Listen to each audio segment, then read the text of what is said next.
Bonggang ating tteokbokki.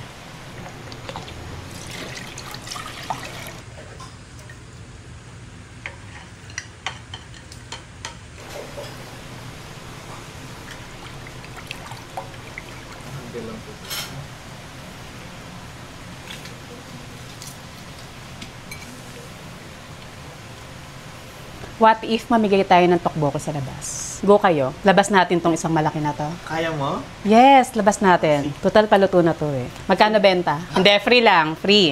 Basta may tip na 100 ulit. Pwede ba yun? Joke lang. Sige, mamimigay tayo ng tteokbokki sa labas. Kasi di ba nakaraan, namigay tayo ng mga silog meals. So since 3 a.m., ay 3 p.m., perfecto. Bakit tteokbokki naman ang isip mo ngayon?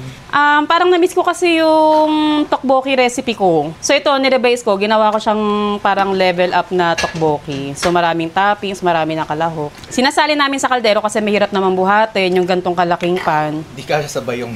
Hindi kasya sa bayong. Saka baka mamaya pagdating dun sa kanto, eh kalahati na lang or 1/4 na lang. Wow! Wait lang.